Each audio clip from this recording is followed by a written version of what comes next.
I.S.U.P.K. 53rd Annual Lord Passover. 53rd Annual Lord's Passover is going to be held down here in Florida. It's going down. You're here tonight to get a chance to be righteous enough to be worthy of God coming to save you. That's right.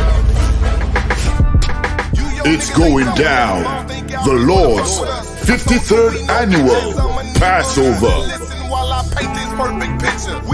When we say we no cowards, we stop that business. We no cowards up in here. Book your hotels now at the Holiday Inn Express and Suites, the IHG Hotel, 301 Tucker Lane, Cocoa Beach, Florida, 32926. Here's a lot of men down. You dealing with the men of war.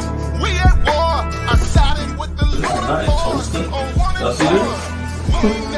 Comes with all your dishes, pots, and sports knives.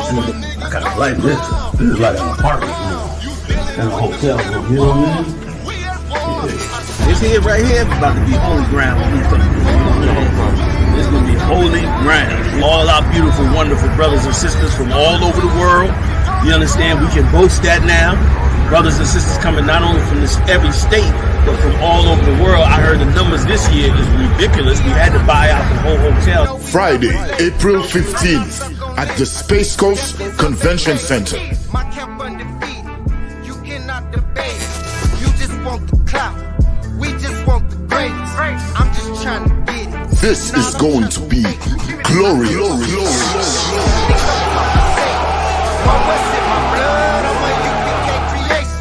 We don't give a fuck. You can see it in our faces. Got it out the mud. Straight up out the base.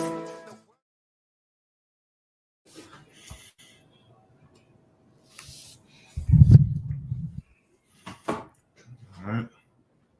Let's clap it up.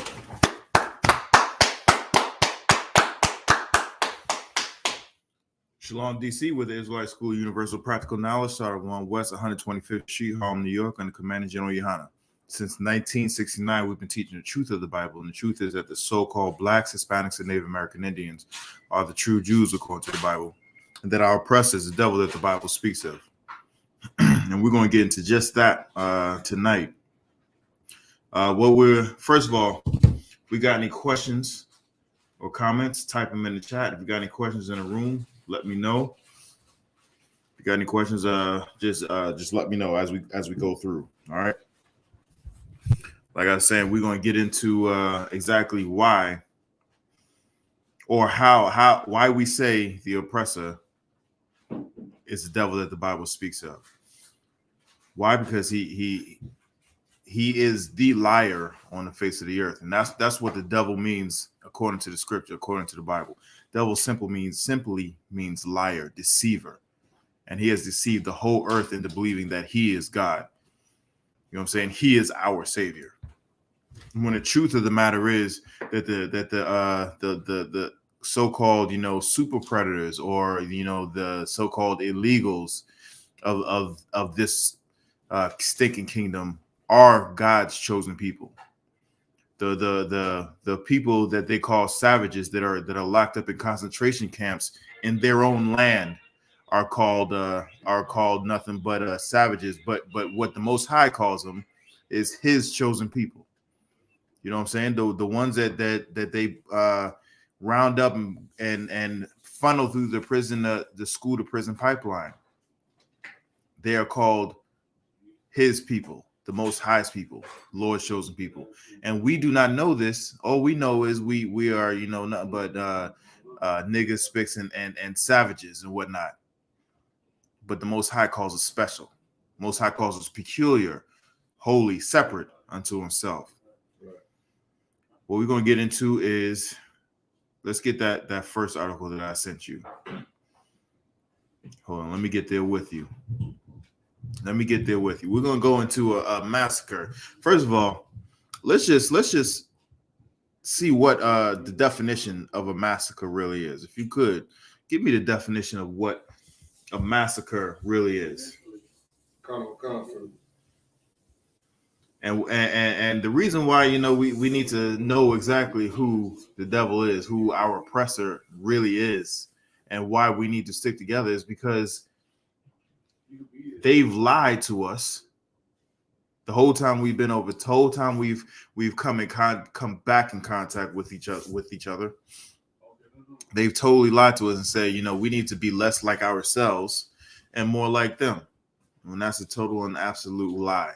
They live nothing but disgusting lies. And the reason why we're in this predicament, the reason why we're in this captivity, even though it's falling, the reason why we're in this captivity is because we choose to prefer everybody else instead of ourselves. Right? Give me what's the definition of massacre? Massacre, the act or an instance of killing a number of usually helpless or unresisting human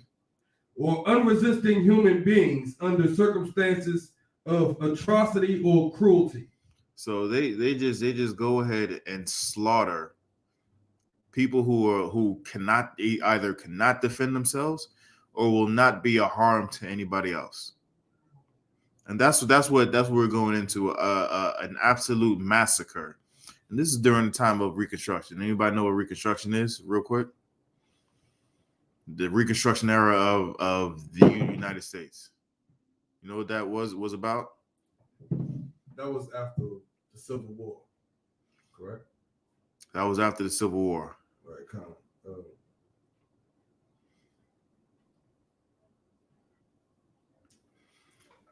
I passed. Okay, so Reconstruction basically was they were reconstructing the power structure within the United States. The federal government went into the South and they had federal troops mandating that giving the former slaves, one, a right to vote, two, a right to representation. You know what I'm saying? So they were reconstructing the power structure, particularly in the South. And during that era, there was we're gonna get into it. During that era, there was many black men that were voted into office. You know what I'm saying? There was many black men that was voted to the office, and that has caused what they call it, what that, you know, that pundit call it, a white lash. You know what I'm saying? He called it a white lash when something happens and then, you know, the oppressor hates what happened, and then they go and do something overboard. He called, you know, electing Trump a white lash in response to having Obama elected twice, even though Obama has nothing to do with Blacks, Hispanics, and Native American Indians. How do we know this? You know what I'm saying? All you got to do is test the spirit. We say test the spirit, try the spirit all the time, right? We know who you are and who your father is. What has he done for us? Not a damn thing, sir. What has he done for the community? He's done everything for the community. You know what I'm saying when I say the community, not our community. But just as the spirit, he had nothing to do with us. He wasn't a part of us. That's why he didn't want to do anything for us. You know what I'm saying? But during this time, during Reconstruction era, there was, in particular, in this Camilla Massacre, this happened in Georgia. Matter of fact, we're gonna get into it. We're gonna discuss exactly what happened that led up with the events that led up to the massacre. Get me the first article I sent you, Baba Kashaw. Come. Camilla Massacre. The Camilla Massacre took place in Camilla, Georgia on Saturday, September 19th, 1868. That was how many years after the end of the Civil War? Real quick, any history buffs? How long was that right after the Civil War? 3 years. It was 3 years after the Civil War. Oh, so 3 years after the Civil War. That's when This took place. This event took place. We're gonna read up to what happened within these events. Now this is in Georgia. This is the Deep South. These are former slave masters. You know what I'm saying? Former slave masters, when they believed us to be cattle. They believed us to be property. They treated us as such. They didn't. They believed that we cannot, think for ourselves. We must be told what to do, how to do it, whatever. We were just so beneath. They treated their animals better than they treated us. Even though they treated us like cattle, they treated their animals better than they treated us. So this is the mindset of the South, and it was openly and outwardly, manifested. There was no cancel culture. There was no covert, racism. It was straight in your face. Like, I used to own you. I used to own your father. I sold your mother. You know what I'm saying? I sold your brothers and sisters. I bred your family. I know who you are. I owned you. And now you mean to tell me you can be ahead of me? You can be over me by making policies and procedures over me? Are you serious? Nah. This is the mindset of our oppressor during this time. Now, just because this happened back then, that mindset has not changed to 2022. This happened in 1868. That mindset, that thought pattern has not changed over 100 and some odd years, 130 something years. No, 150 years. You know what I'm saying? None of that has changed. They still look at us as less than. They still look at us as property. Matter of fact, in the DNA of their country, when I say their country, because this kingdom has nothing to do with us. Only thing that we've done was built it for you. Has the rights and the protections of the people of this country has nothing to do with us. The DNA of this country says that we ain't even a full man. You know what I'm saying? You want to correct something, correct that. It says we're not even a full man. We're only 3/5. And that's in the Constitution. Did they do anything to change that? They didn't. They didn't. But the civil rights. Speaking of the civil rights, you gotta realize that civil rights is a law, right? And the way the law works in this country, laws can be changed, laws can be amended, laws can be repealed, laws can just simply go away. I don't know if anybody really knew that. Laws in this country can just simply go away. The law has a limitation to it, and I'm not talking about the way it's enforced. Laws have a limitation to it. So a law can be in place. They can put a law in place, and it would only stand for, let's just say, 10 years. And then afterwards, it would have to be voted again. Should we keep this law? You know what I'm saying? The civil rights is no difference. The Civil Rights Act is no difference. There's no difference to that. That law has, I want to say, a 30 to 35 year span, and then it will have to be revoted on. So at any point in time, they can just say, you know what? We're not going to vote on it, or we're going to vote against it. And then the Civil Rights Act can just simply go away. Can just simply go. If they do nothing, the civil right, it comes up and no one does anything. They can just let it go by. Let the deadline go by, and then the Civil Rights Act will just go away. And then we'll be right back in, Jim Crow era. That can happen. It can logically happen. Salakia. 1 second.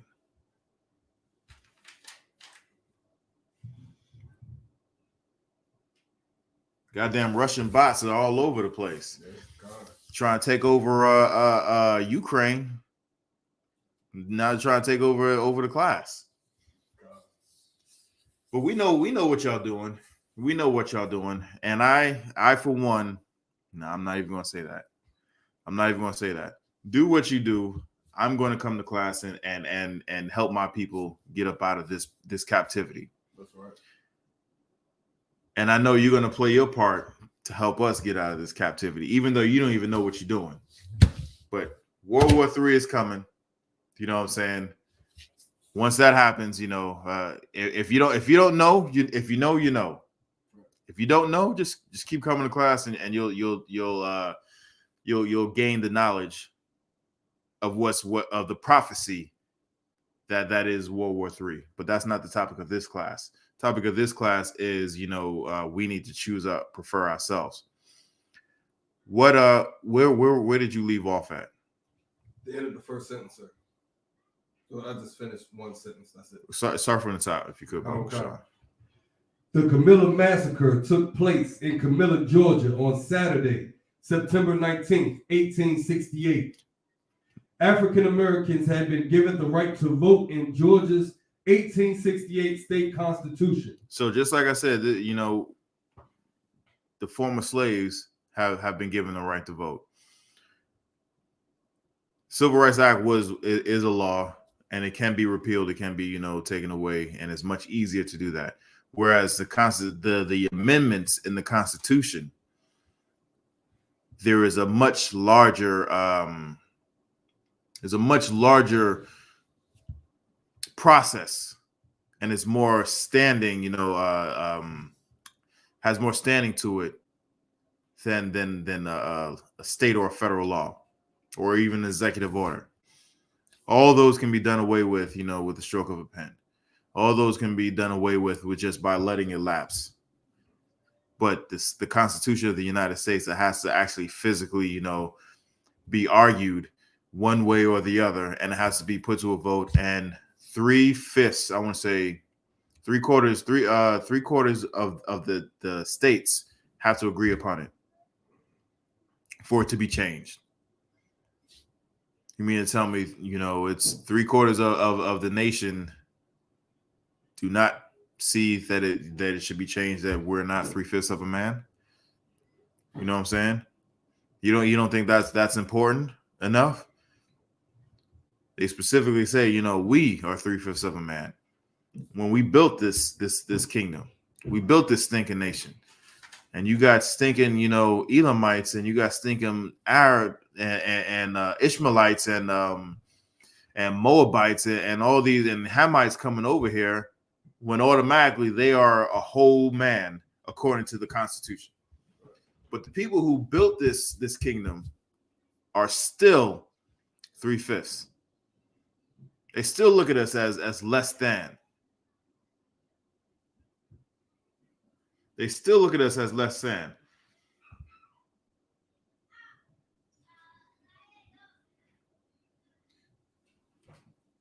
So I had just a comment. I just want to address this real quick. I had a comment that says from Bryson Louise German. Salaki Adawan, former student Bryson German, checking in for attendance. Well, if you may be a former student. That's when you wasn't coming to class. But now that you're here, not a former student anymore. Just keep on coming to class, fight your demons, and stick and tough it out. Let's keep going with this article, Baba Kashaw. Come.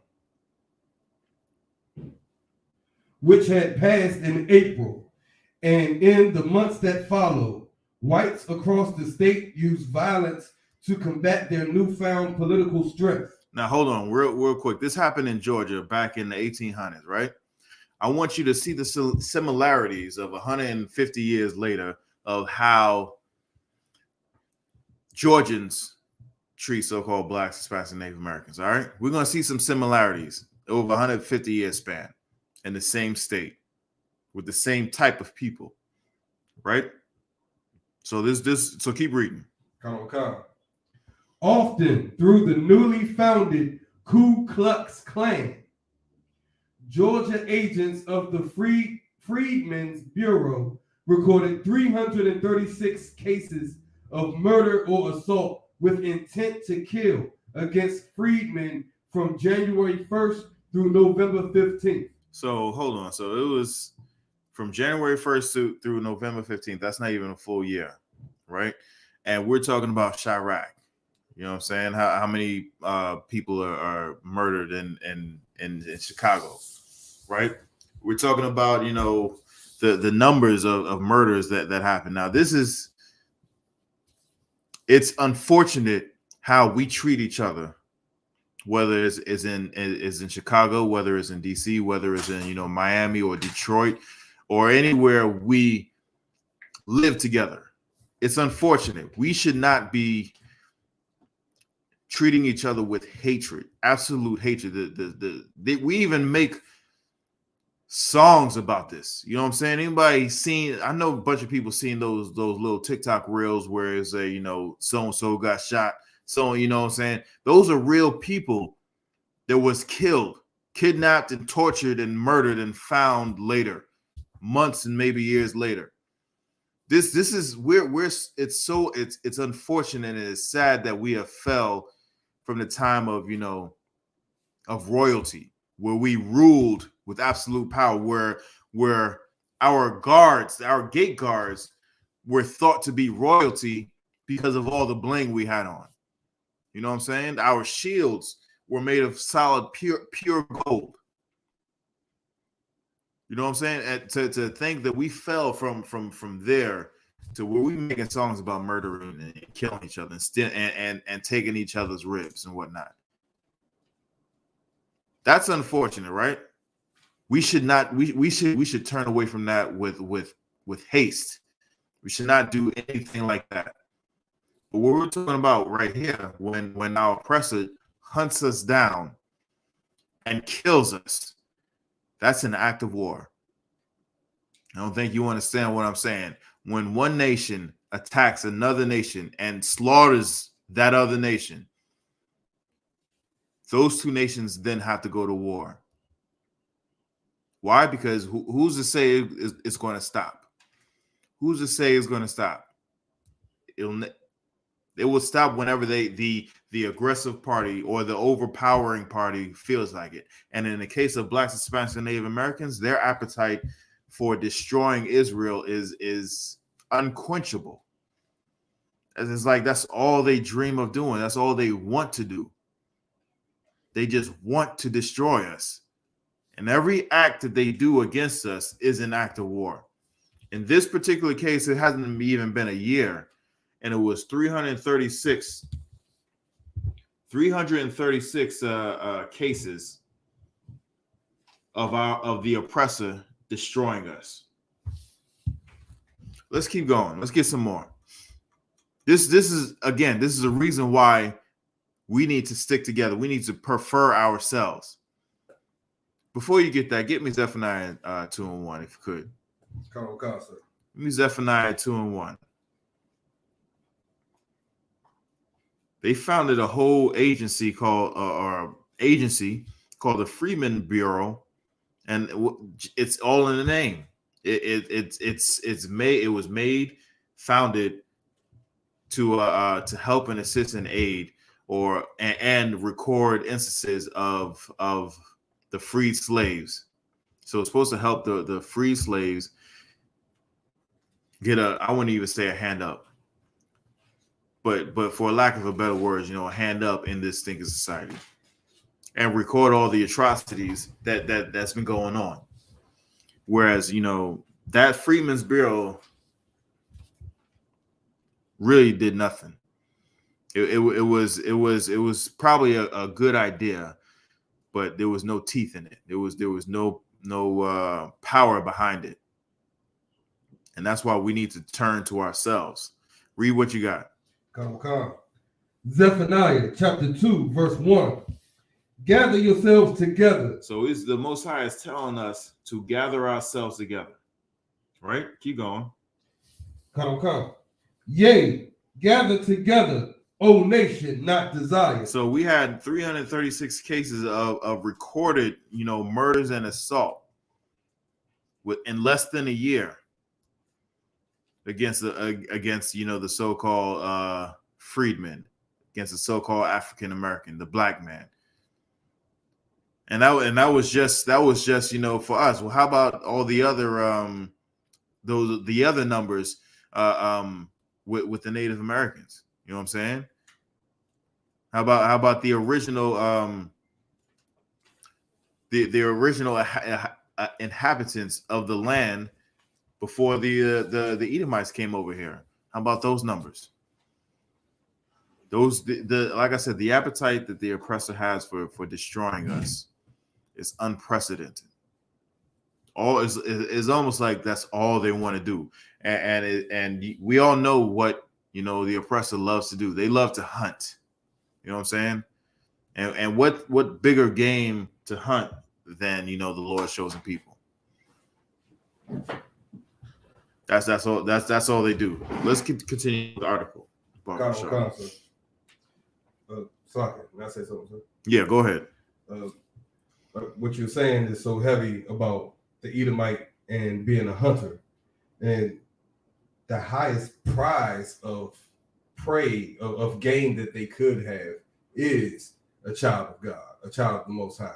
Right? Yeah, exactly. The most precious thing on the planet. The most precious thing on the planet is who we are because of who chose us, and who chose us was the Most High. We're not His people because we're the largest, or we're or we're this or that. The Most High chose us because the Most High chose us. That plain and simple. Don't try and put any other It's because the Most High chose us, and because the Most High chose us, we are His chosen people.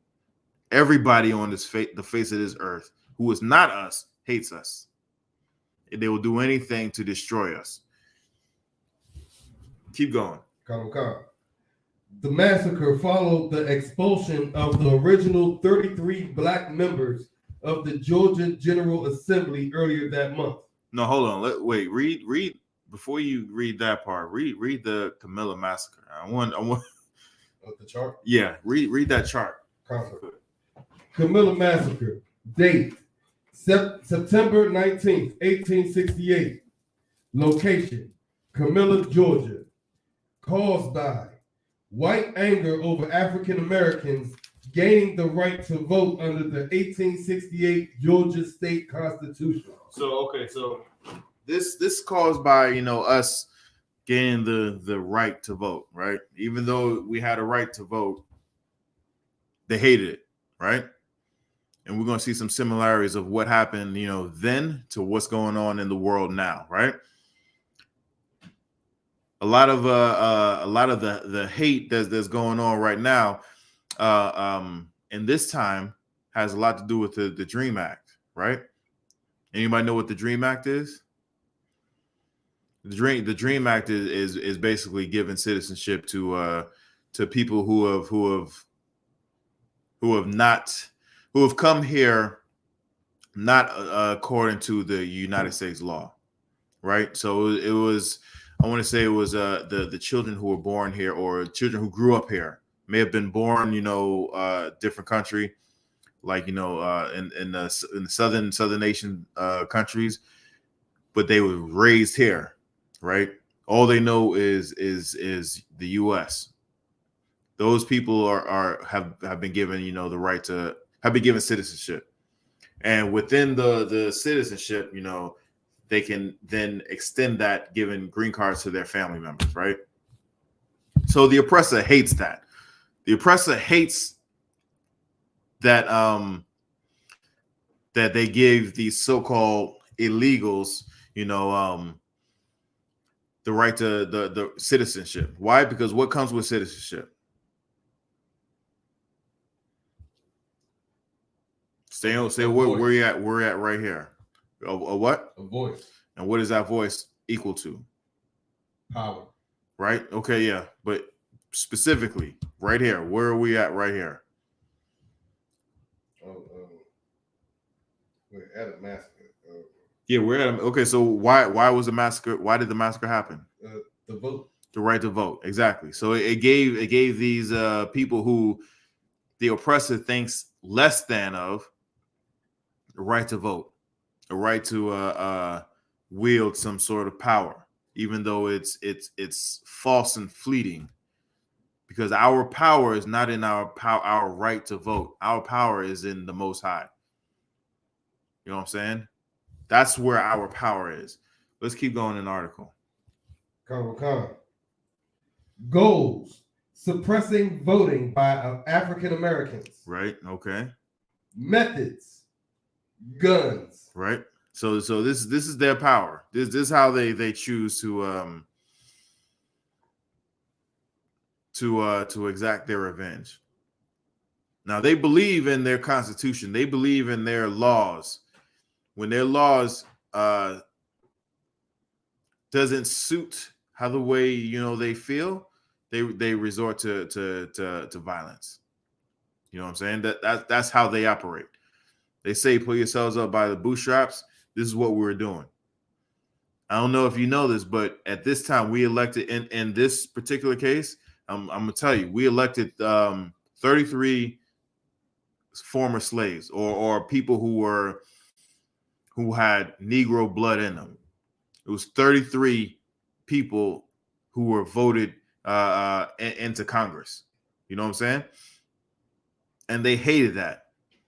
So this is what happened. Let's get the parties to the civil conflict, right? I just want to read that part real quick. Parties to the civil conflict: African Americans, Southern white Republican sympathizers. Okay, so the first we had African Americans, right? And then Southern white Republican sympathizers. Okay, so they were Republicans, right? So was the African Americans. But what else did they call these sympathizers? Scalawags. Scalawags.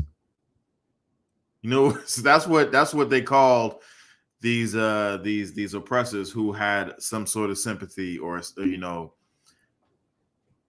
sympathy. I would say I wouldn't even call it sympathy, but this is what they call it. They were white sympathizers with the freedmen. You know what they call these people now? Or it was what another name for them? These Scalawags. And I didn't even know they call these Scalawags. I've been using that term Scalawag since I was a kid. You know what I'm saying? I heard that, but I didn't know what it meant. Now I know what it meant. It was a white sympathizer. What another word that we heard, especially during Jim Crow, that is a Scalawag, a white sympathizer. I got 2 words. What's that? What phrase? Nigga lover. Exactly. They call them nigga lovers. Especially in this day. That's so funny to me because it's not just this day and age. But even back then, you could not function without niggas. You know what I'm saying? You could not raise your own kids without niggas. You could not tend your own field without niggas. You could not build your houses without niggas. You cannot build your bridges in your cities and your towns without niggas. So you needed us. You loved us, but you treated us like crap. And the sad thing about this is that all we wanted was a little recognition, was to be treated like a person, a human being. That's all we wanted. We would have forgotten all about, of everything that they did. The theft, the kidnapping, the rape, the murder, the selling of our kids, the beatings, the psychological terror that they put us through. We would have forgotten about all of that. All you have to do is just say you're sorry and then treat us like a person. That's what we would have. Unfortunately, that's what we would have been. Why? Because we prefer another people than ourselves. When in reality, what we need to do is remember every single thing that they've done to us. Doing that would make it so much easier to then prefer Blacks, Hispanics, and Native American Indians. Remembering this Camilla Massacre will help will help me should help you prefer Blacks, Hispanics, and Native American Indians. Just like the scripture says, we need to gather ourselves together. Why? Because no one else wants us. We are a nation not desired, even though everybody is a saying, this comedian said, everybody wants to be a nigga until except no one wants to be a nigga.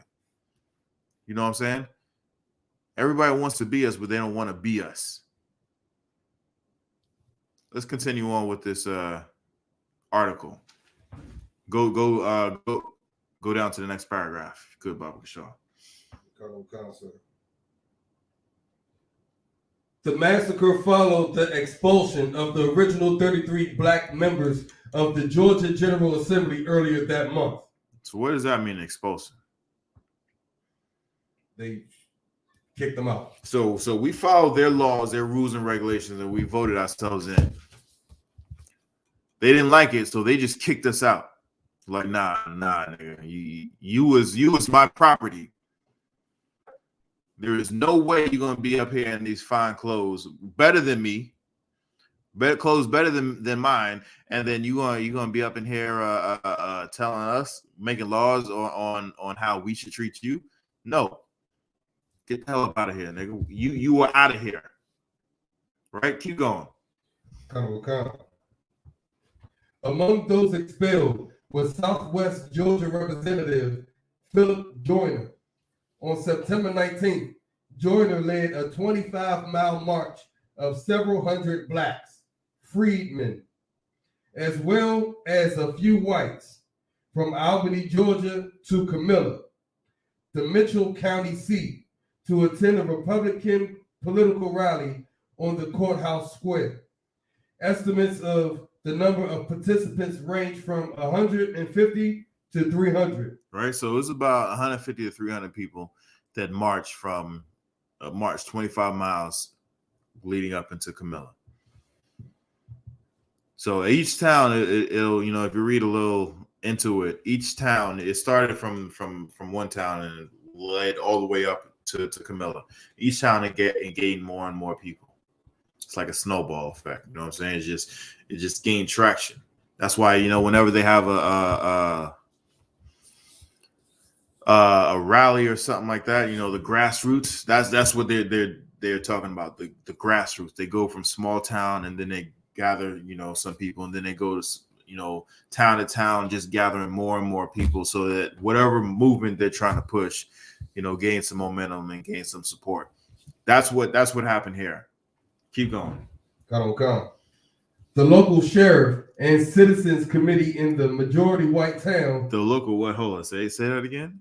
The local sheriff and citizens committee. Hold on. Let's see. First, keep reading. Come.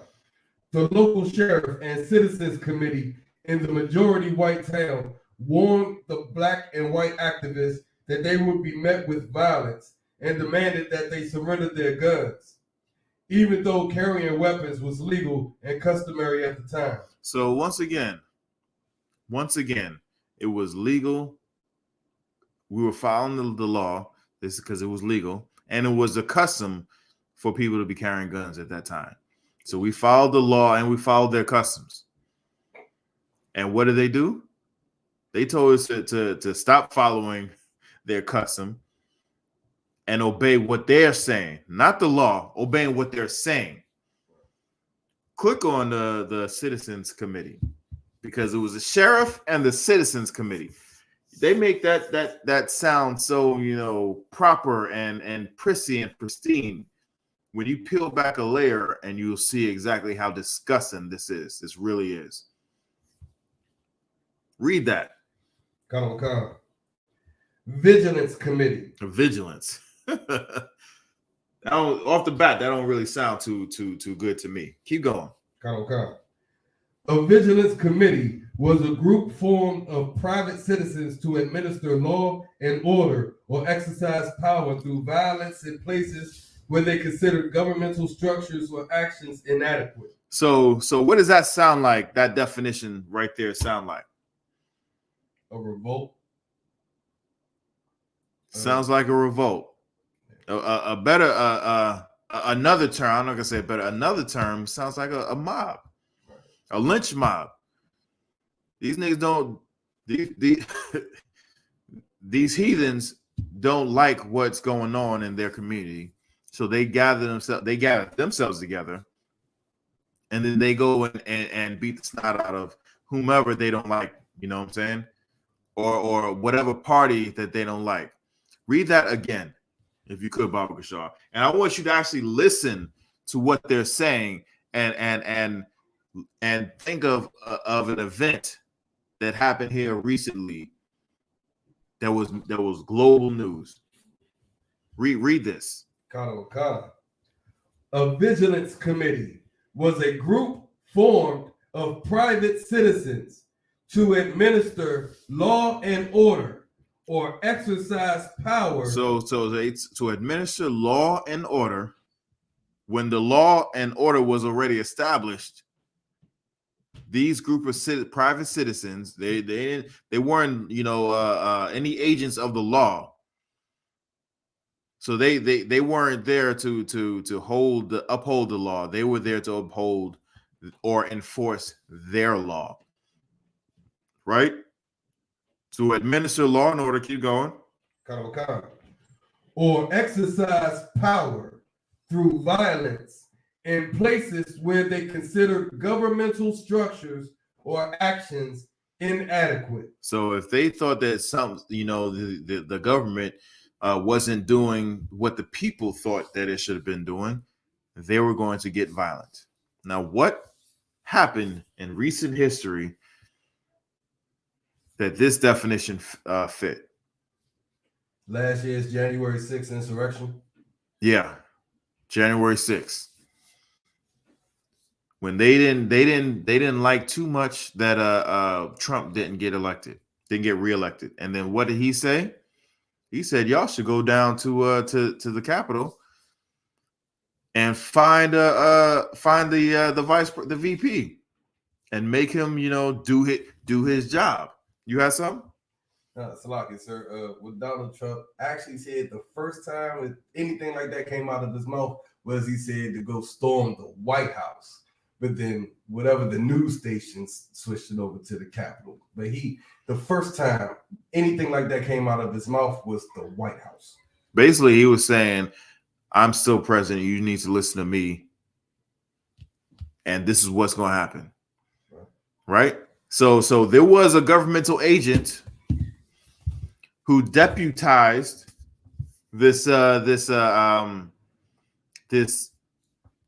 Vigilance Committee, or what do they call it before? Citizens Committee, to go and do something, to go and uphold law and order and exercise power through violence. That's what he did. Let's read, just another line real quick.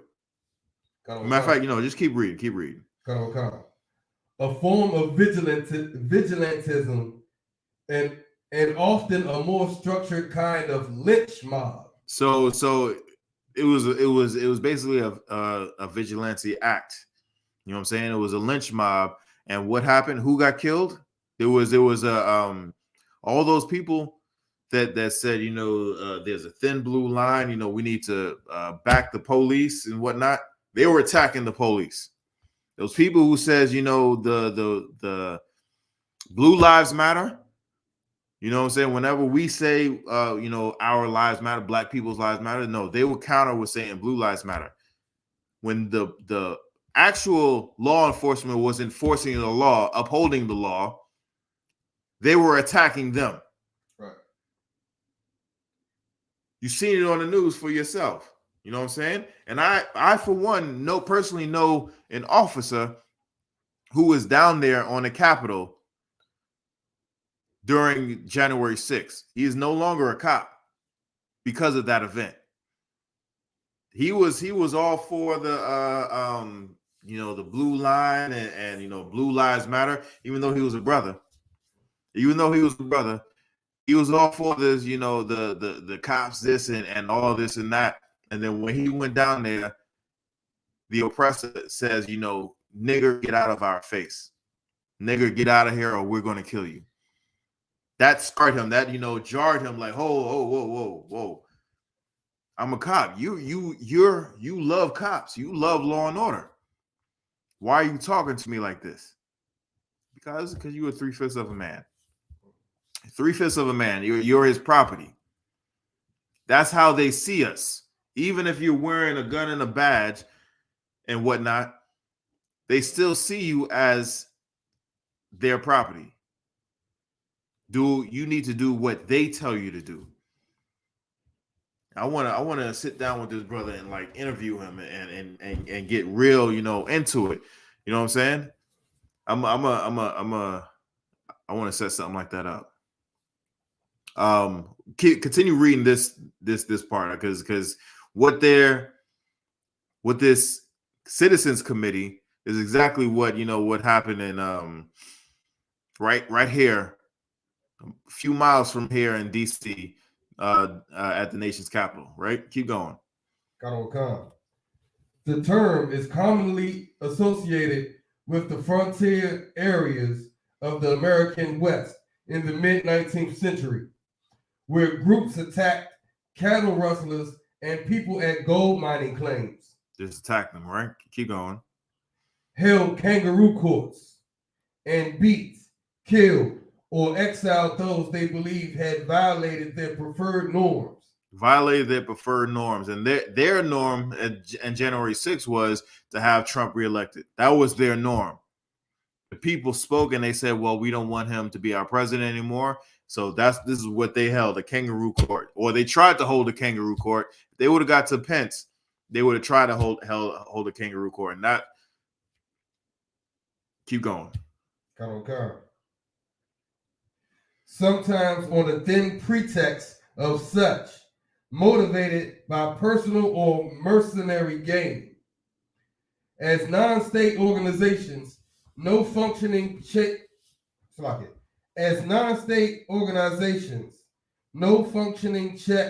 existed to protect against excessive force or safeguard due process from the committees. So they didn't have anything. They just went off the whim of the mob. You know what I'm saying? Whenever you see a fire, and if you see a fire get out of control, that's exactly how the way their intentions are. It just grows, it builds up, and it's really there is no control over their actions and whatnot. Let's drop that and go back to the article if you could, Baba Kashaw. The local sheriff and Citizens Committee lynch mob in the majority white town warned the black and white activists that they would be met with violence and demanded that they surrender their guns, even though carrying weapons was legal and customary at this time. So it was legal and customary. Again, we were following the law and we were following their custom. Just like Philando Castile followed the law and followed his customs. He was carrying a weapon legally, had to go through licenses and checks to actually do what he was doing, which was legal, and he had a license to show that he was legal. And then when the cop pulled him over and he told him, "Hey, I have a gun, it's concealed, and I have a permit for it. I am legally licensed to carry this." What did the cop do? He says, "Okay, go ahead and show me this this license that you have." Right now, I know people who conceal carry and whatnot, and whenever they get pulled, it's part of the training, it's part of the license process to let the applicant know that whenever you get pulled over, it's I'm not gonna say you're obligated, but it's good practice. It's good practice to let them know that you have a concealed carry on you, that you have a concealed weapon on you, right? A lot of times they'll run, whenever you get pulled over, the cops will run, your license, the license plate. And a lot of times they know what you have, whether whether you have a warrant or you have, unpaid parking or tickets or whatnot, or anything like that. And they also know that you have a concealed carry.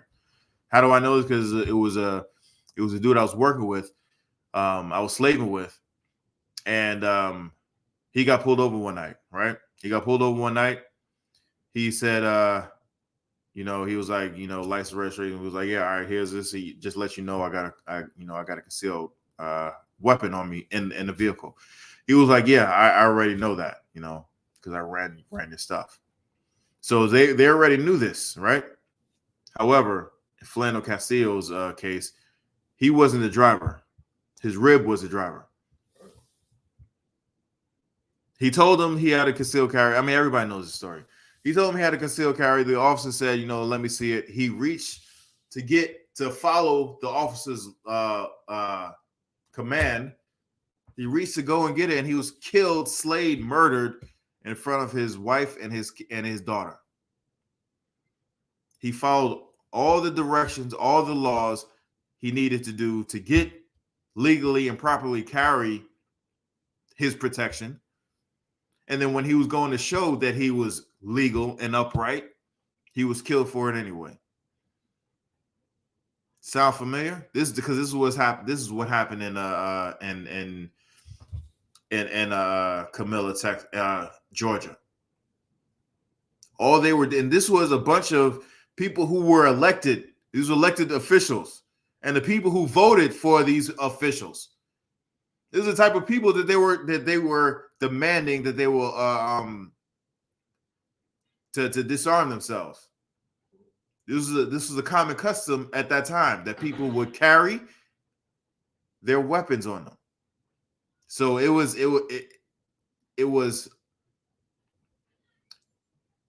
I'm not even going to say it was illegal, because you can't, I don't know that law at that time, but it was legal for them to carry that.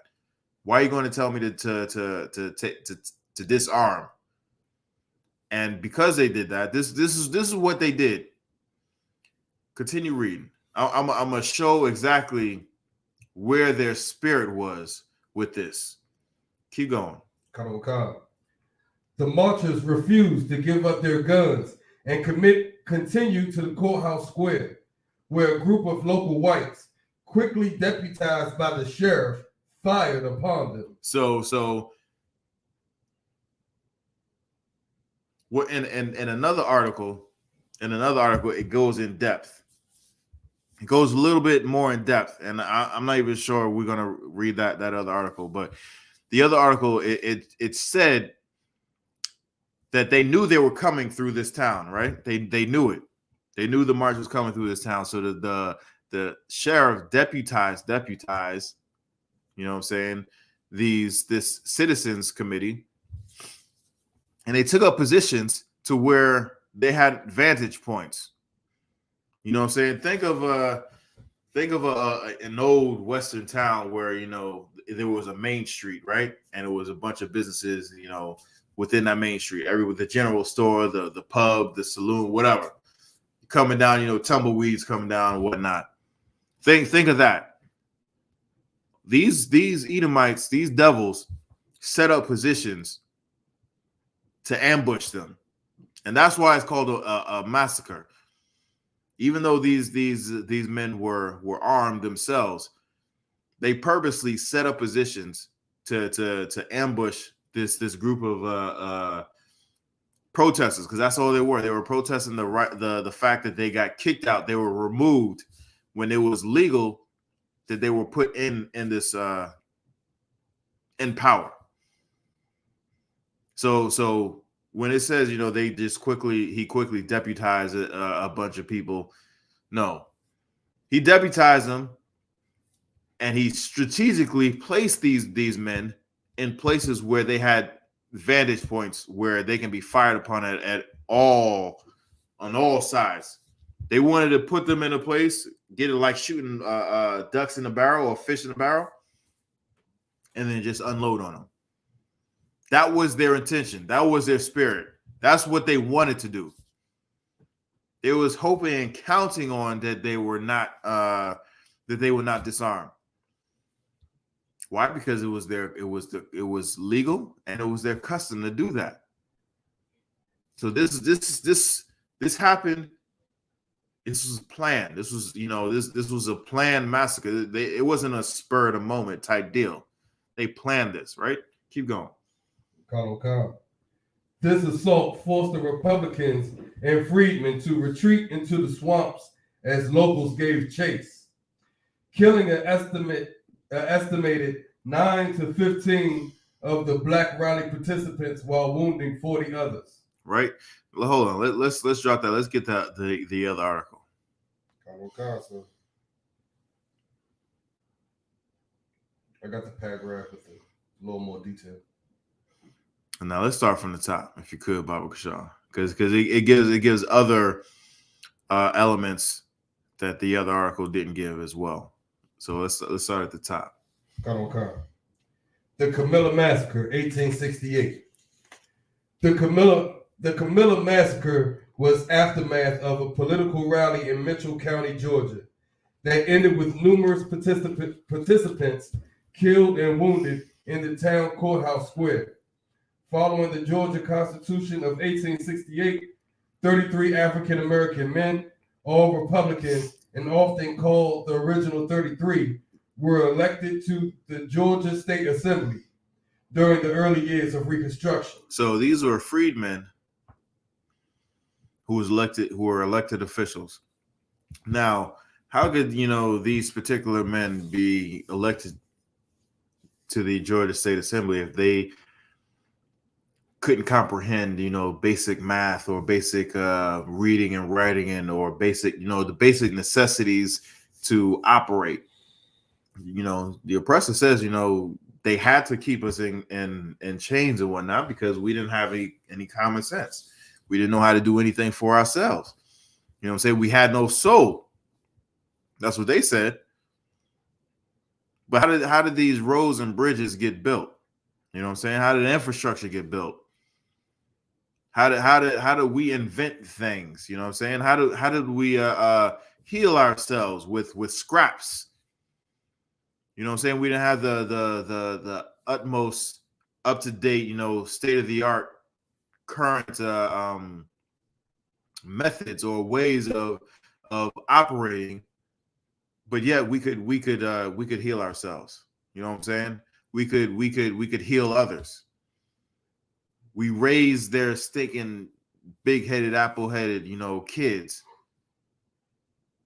with what? With nothing but scraps. And we can't, we don't have enough knowledge or concern or anything to lead lead a state. You serious? That right there tells you, we weren't stupid people. You know what I'm saying? That right there tells you we knew what we were doing. We knew how to get things done. Even now, I brought this out a few weeks ago. Even now in our broken state, we have brothers and sisters who are addicted to drugs and whatnot, go out there with nothing and no real particular skill. You know what I'm saying? When I say real particular skill, I'm talking about like a trade or something, like HVAC or, carpentry or whatnot. They go out there, they wake up with nothing, and somehow, some way, they come up with enough money to get high for that day. They come up with enough money to ingenuity to eat for that day. Somehow, some way, they have nothing. Even in that broken state, they come up with a way to fulfill that habit. Now, just imagine we're not in that time. We didn't have that habit that we have right now. We built cities and monuments. How can anybody say that we didn't have common knowledge to do anything? How could anybody say that? We built this city. We built cities across this country. You know what I'm saying? In a time where we didn't have, we didn't have like the big machines that we have today. You know what I'm saying? You know how easy it is to just a simple, just simple elevator. If anybody's ever been on a construction site and built something, had to take something from one place and bring it over to another place, whether it's 100 yards away or 3 stories up. Right. You know how difficult that is? With just that not the forklift, but the wheelbarrow. Not the wheel, with the wheelbarrow. But I'm talking about with the pallet jack. You know what I'm saying? You know how easy a pallet jack is right now? Just imagine back then when we didn't have that stuff. You know what I'm saying? The ingenuity, the fortitude to build something. It is very difficult to build something now and today. Just think about back then. You know what I'm saying? You didn't have a screw gun. You know what I'm saying? You had to pound that thing in. You know what I'm saying? You didn't have a nail gun.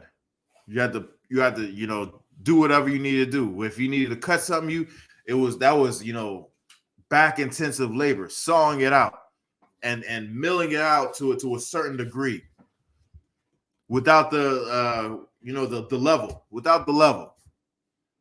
Come on, man. You mean to tell we can't do this? Let's keep reading if you could, Baba Shaw. Come on, God. So we were elected. 33 freedmen were elected into the Georgia State Assembly, right? Yeah, this is the start of it. They were some of the first African American state legislators in the United States. After the election, the white Democratic majority in the legislature conspired to remove all black and mixed race members from the assembly. Hold on. Real quick, give me Psalms 83. Give me Psalms 83. We say this all the time.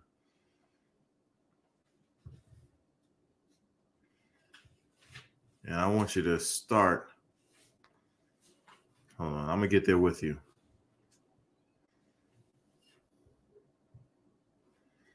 Verse 3. No.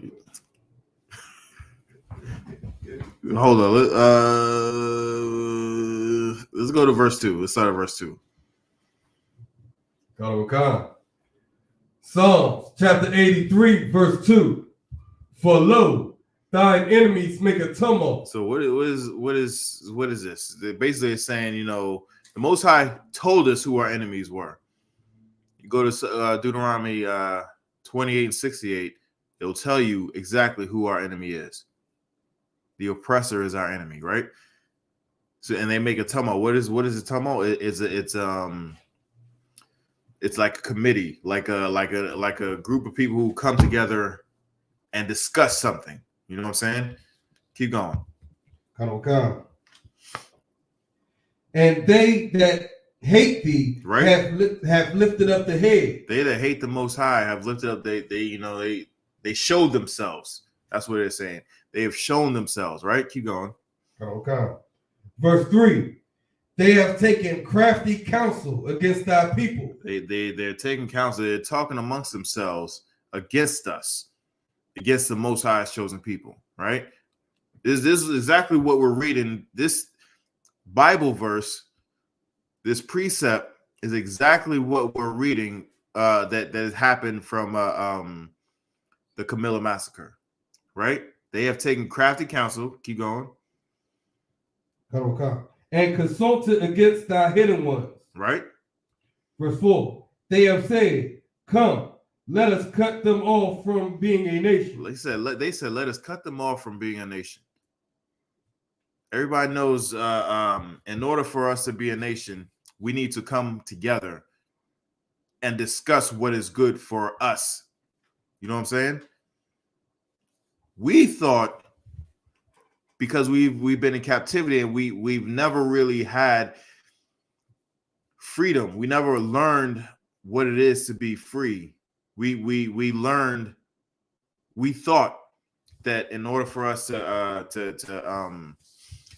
we still think this way, unfortunately. When I say we, I'm talking about us, Israel in general, Black, Hispanic, and Native Americans in general. because the men up in here, the men and women up in here know that we ought to separate and follow one, and that is the Most High, and Christ, right? So we think that as long as we follow their rules, they will abide by their rules because they set them, right? And then if we get into the system, we can somehow change the system from within. You know what I'm saying? We think that so much, and then whenever we get in, so-called get in the system just chews us up and everything. You got something? It's like I said, what you said about the Edomites wanting to follow their rules. If we, follow them, just peacefully, whatever. That's impossible because it's in their DNA to not follow their own rules. Because the Edomites that came over to this nation were the trash, the ones that were running from persecution over in Europe. Anyway, they didn't want to follow the rules then. They make the laws here. They don't want to follow their own rules now. Exactly. The scripture says, who can make straight what I have made crooked? The Most High made, Esau like this.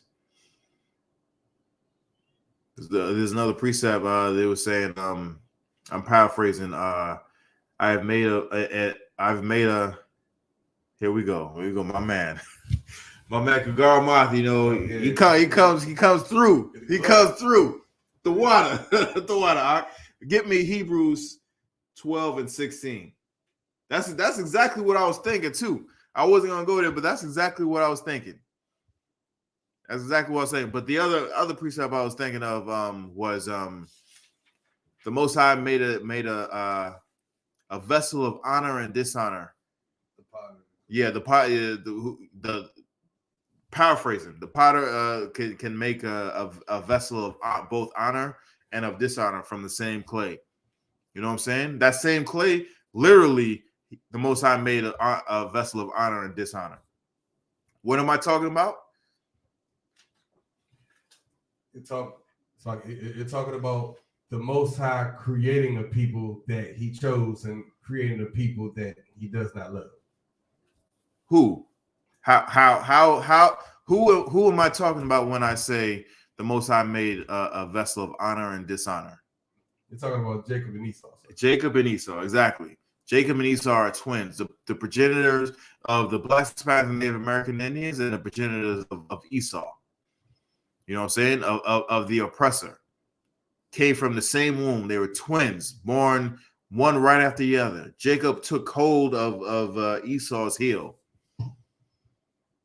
Two vessels, one of honor and one of dishonor. And right now, one is winning, but soon that vessel will be no more. That vessel will be and it won't be by my hands. It'll be by the Most High's hands. That's scripture. Read what Kagar brought out, if you could, Baba Kashar. Hebrews 12 and 16. Come. Hebrews 12. Hebrews chapter 12, verse 16. Lest there be any fornicator or profane person as Esau. Lest there be any fornicator. A fornicator is someone who fornication is unlawful sex, right? We all know what Esau does. Right. They some nasty bastards. There was a just real quick sidebar. Actually it's not even a sidebar. It was a show, I forget, on some channel. I don't know, but it was a show about these inbred peoples. I want to say it was like in West Virginia, somewhere country, somewhere where they was off. And it was this one Edomite that just couldn't talk because he was so inbred. You know who I'm talking about. He beeped and chirped. That's how he communicated with people. Vain and fornicator as Esau. Profane and fornicator as Esau. No, there is nobody like this oppressor. And one day there will be nobody like this oppressor ever again. Right? Continue on. Come. This is how disgusting this dude was. For who for one morsel of meat sold his birthright? So he could have rightfully have control over Earth, but he sold it because he was hungry. He sold his birthright, and his birthright was the power over this earth.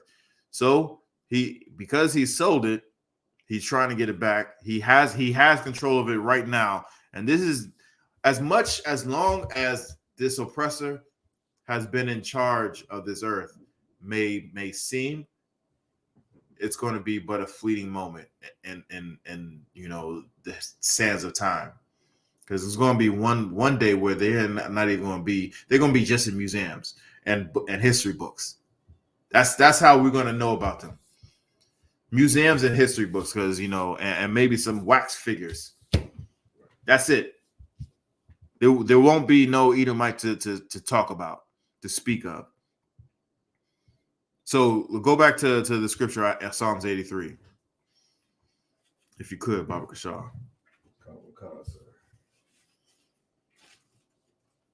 And start me up at verse 4. Psalms chapter 83, verse 4. They have said, come, and let us cut them off from being a nation. So they said, let us cut them off from being a nation. So they forcibly took out, the original 33. They just expelled them. You're no longer in the Georgia Assembly. They just, after we followed their laws and on how to become, elected official, we followed their laws.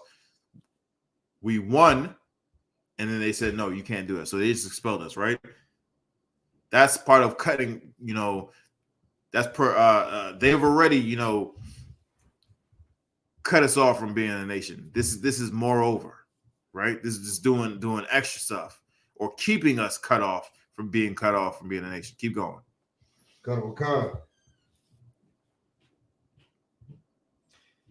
That the name of Israel may be no more in remembrance. That the name of Israel may be no more in remembrance. When really, honestly, if they would have just let us in there, 9 times out of 10, we would just try to be more like them.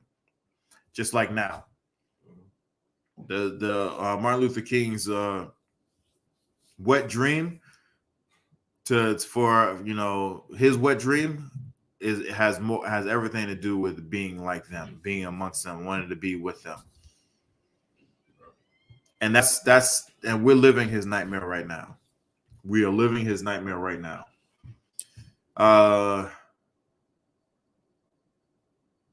Drop that. Let's go back to the article.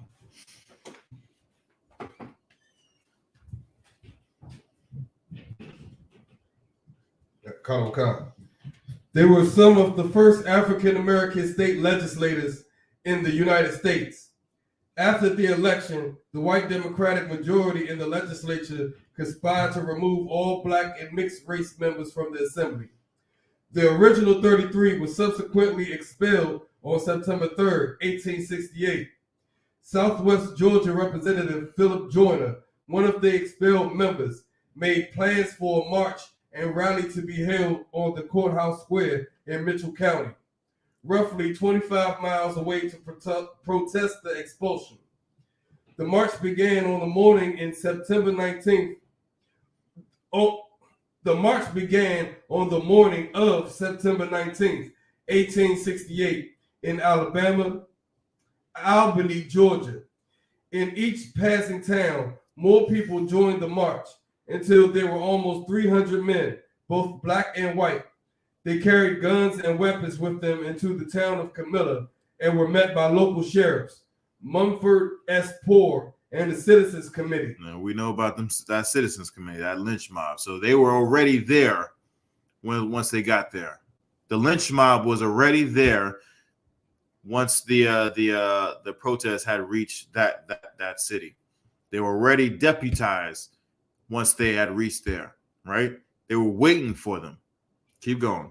Poor wanted the participants to surrender their guns, or they would be met with violence in the town square. So hold on. So he says they met them at the outskirts. Just paint this picture. They met them at the outskirts. The Citizens Committee, a number of them met them at the outskirts and said, "Hand over your weapons, or you're going to be met with violence once you get there."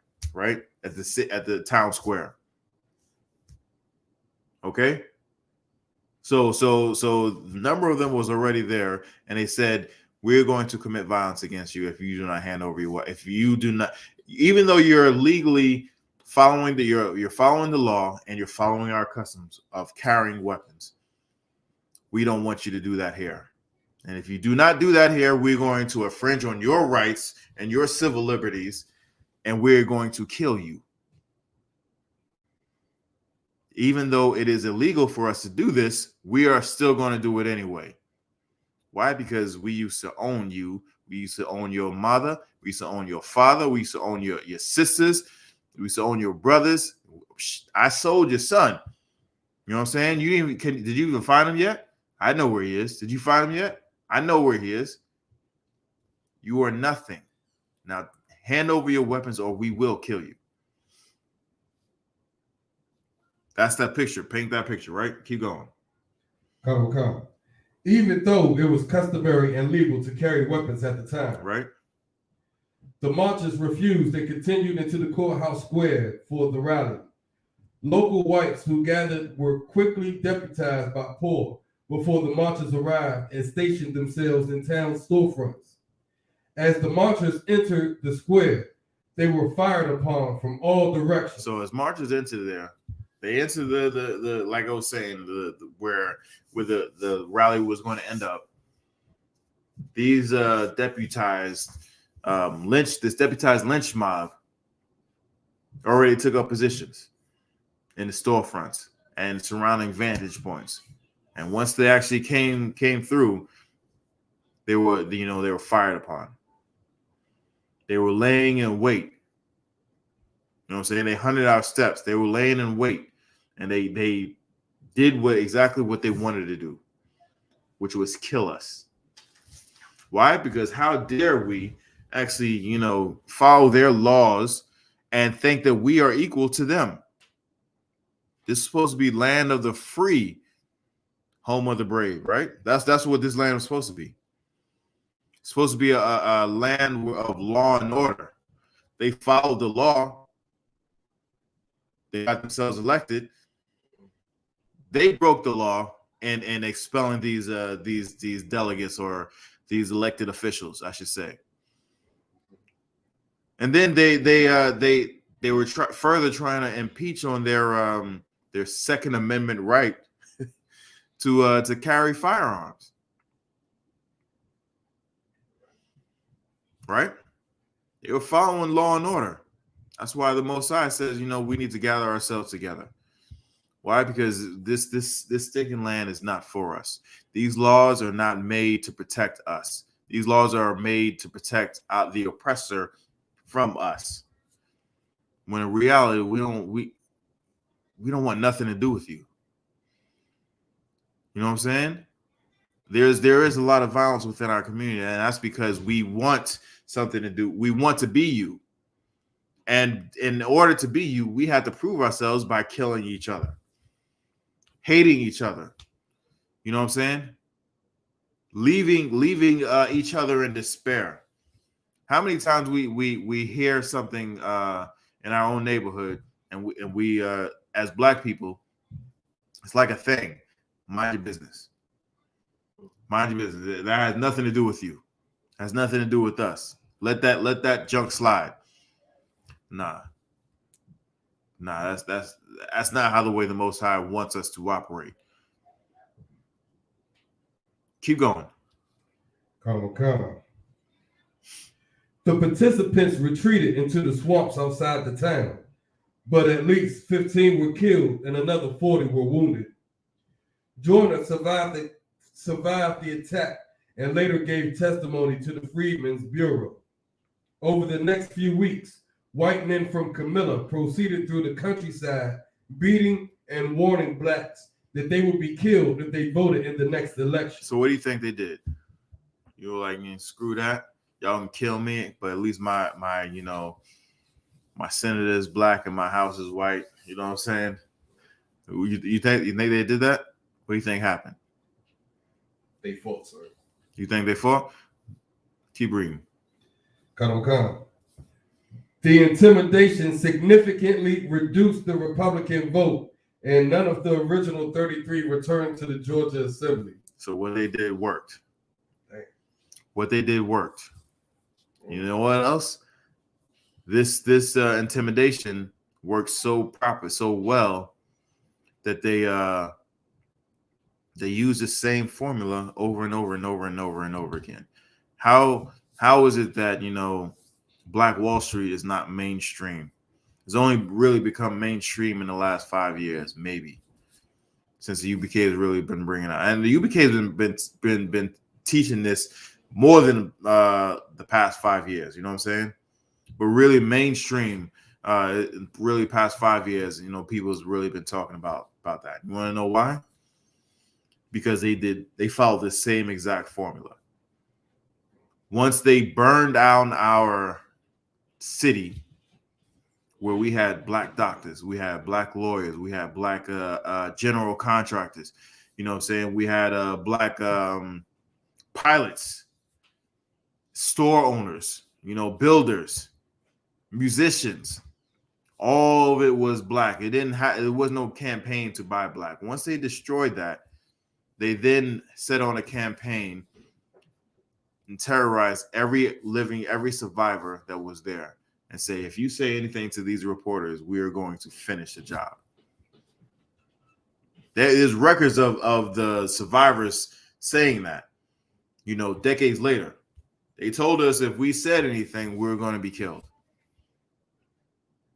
So that intimidation, what do you think the KKK was? It was nothing but intimidation. A lot of times they backed up what they did, and they lynched us. You know what I'm saying? They hunted us down. They burnt our churches. They burnt our businesses. What little businesses that we had, what little things, possessions that we had, they took and did whatever they so chose.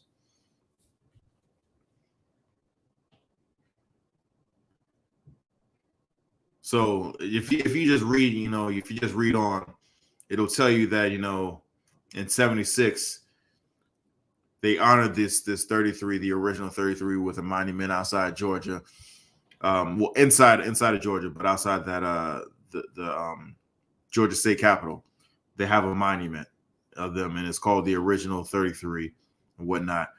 But we've never really recovered from that Reconstruction era, and this happening, this massacre, was all over the South during Reconstruction. This is not just a one-off.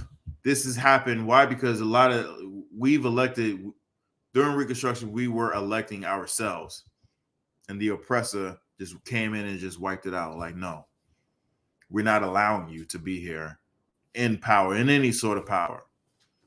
And that's when Jim Crow was ushered in. That's when KKK was ushered in, and all these Aryan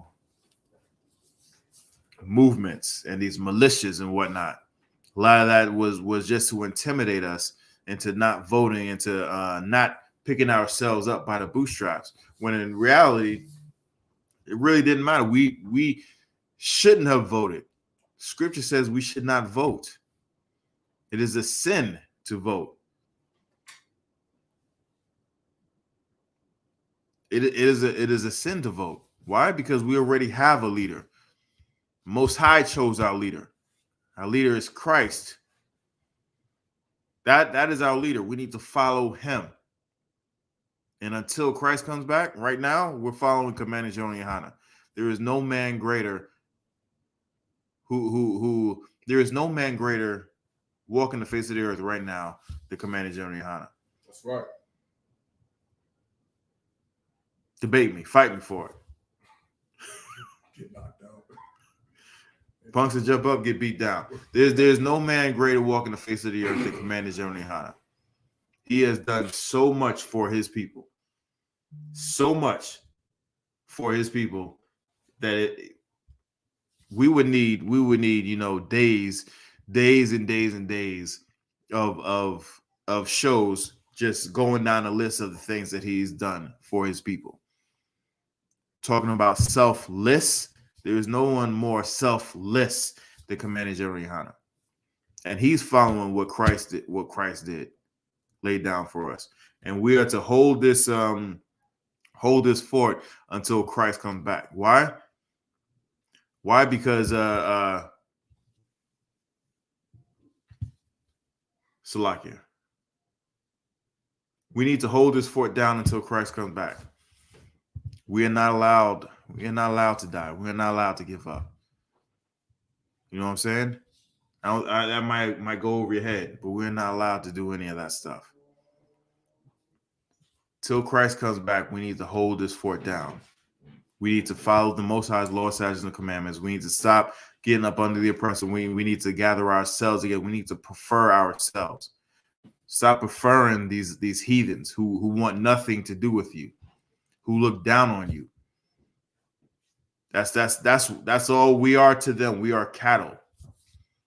We are property. When the Most High says we are the fine gold, you know what I'm saying? We are the rulers of the earth. And until we actually remember that we're the Most High chosen people, we're going to stay in this condition. I, for one, am tired of being in this condition.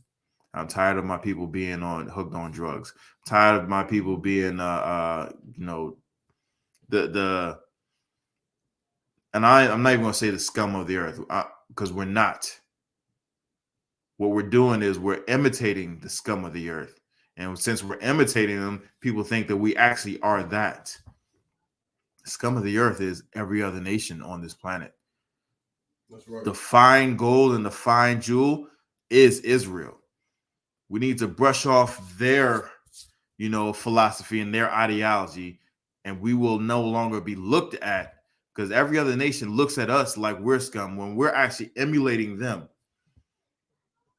You know what I'm saying? They look at us as a super predators when we're actually emulating them. Once we actually take off their ideology and their philosophy and put on the Most High's ideology and philosophy, we will shine. You understand? And with that, I pass the class off to priest and officer, Pagaibawa.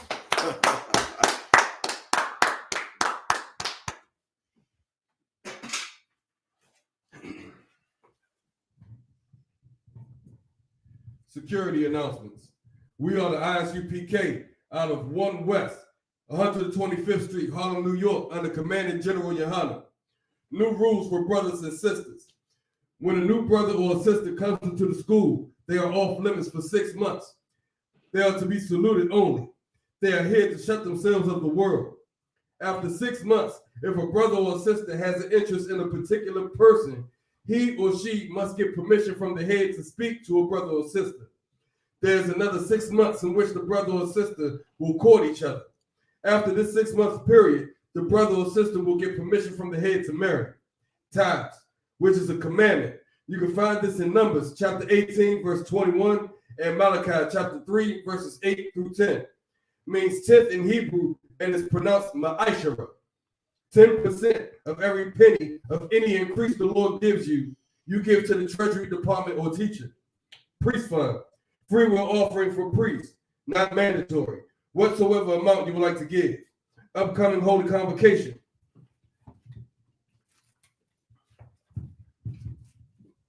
Purim, 14th day and the 15th day of the 12th month. It's Monday, the 14th of February, and Tuesday, the 15th of February, 2022. You can find this in the book of Esther, chapter 9, verses 20 through 31. Remind Akim and Akwathian to check on social media, such as ISUPK.com, Facebook, Twitter, YouTube, and so on for ISUPK events and materials. If a brother wants to be a trooper in the school, you used to start wearing all black, which includes black boots, black shirts, black pants, black headband, or scarf. And with that, I say Amajim, which means to stand.